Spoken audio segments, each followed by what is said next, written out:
In the quiet town where I grew up, the local church stood as a beacon of solace, a place where the community gathered to share in faith and find refuge. Little did I know that within its hallowed halls, a darkness lingered, a horror that would shake the foundations of my beliefs and forever tarnish the sanctity of that sacred space. One stormy night, the rain pounded against the church's stained glass windows, casting an otherworldly glow across the pews. As a devout member of the congregation, I volunteered to help with a late-night event, organizing the archives tucked away in the church's basement. Descending into the dimly lit cellar, the air became thick with a sense of foreboding. The flickering light bulbs cast long shadows on the cold stone walls. The archives were a labyrinth of old manuscripts, relics, and artifacts that chronicled the church's storied history. Amidst the ancient tomes, I stumbled upon a peculiar journal, an account of a former clergyman who had served the church in the late 19th century. The pages spoke of a forbidden ritual, a dark sacrament performed in the depths of the church during a lunar eclipse.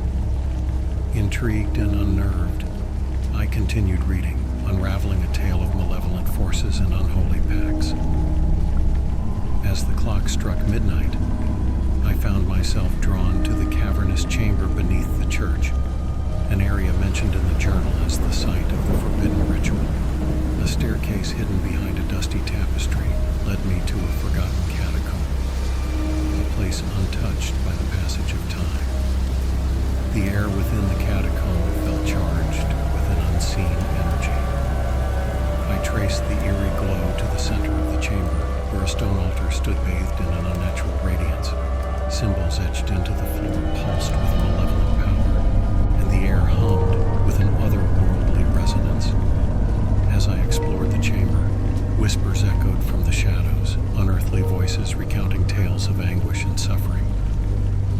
The spectral figures of the clergyman and those who had partaken in the forbidden ritual materialized before me, their faces contorted in eternal torment.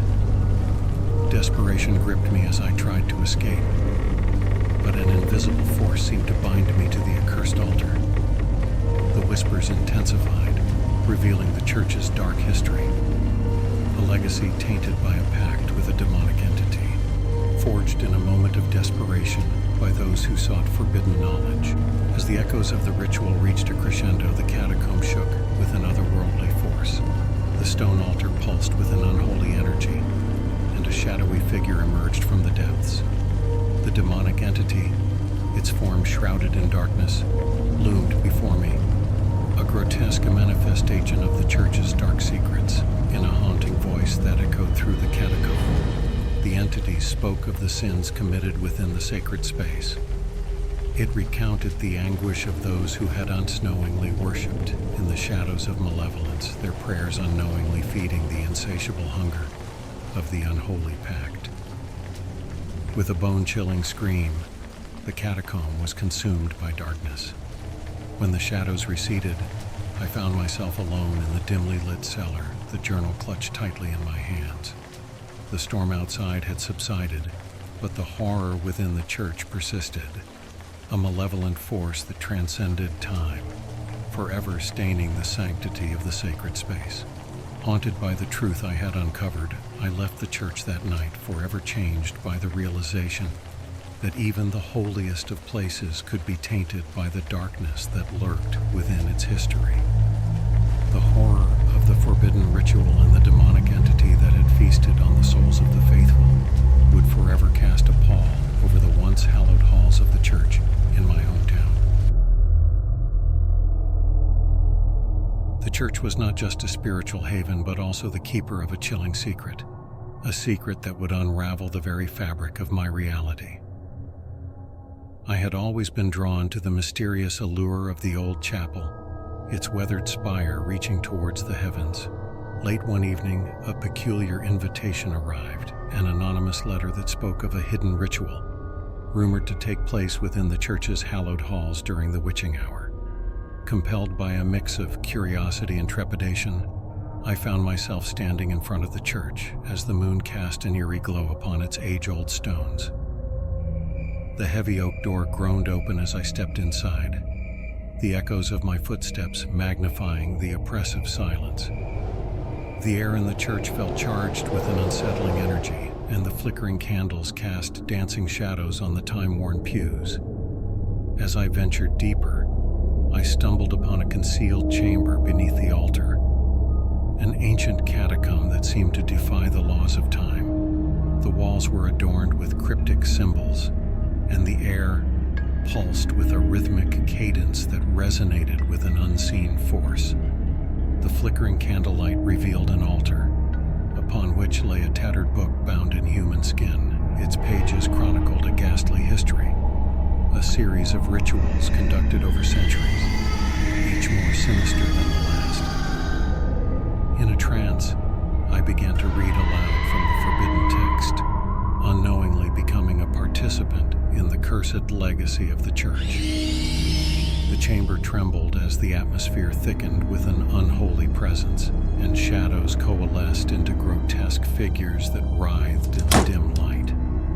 As the ritual reached its zenith, a spectral figure materialized before me, a cloaked entity with hollow eyes that seemed to pierce through the very essence of my soul.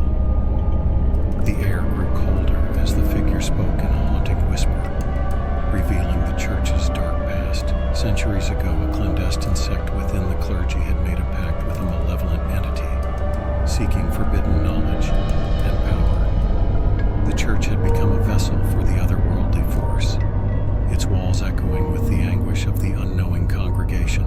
The spectral figure, a tortured soul forever bound to the unholy pact, recounted the horrors perpetrated within the church's sacred confines. The congregation's prayers had unwittingly fueled the malevolent force, their spiritual devotion unknowingly entwined with the sinister rituals conducted in the hidden catacomb. As the revelation unfolded, the chamber seemed to collapse upon itself, the walls closing in as if the very structure of the church rebelled against the weight of its dark history. Desperation clawed at me as I fought to escape the spectral entity's grasp. In a blinding flash, the catacomb vanished, and I found myself standing in the silent sanctuary of the church. The once grand altar now bore the scars of the malevolent force that had seized control. The echoes of the spectral figure's torment lingered in the air, a haunting reminder of the unholy legacy that clung to the church like a malevolent specter. Terrified and forever changed, I stumbled out of the desecrated sanctuary, the moonlight casting a pall over the once hallowed grounds. The church, once a symbol of spiritual solace, now stood as a testament to the horrifying truth that some secrets are better left buried, lest they awaken the malevolence that slumbers in the shadows of our most sacred spaces.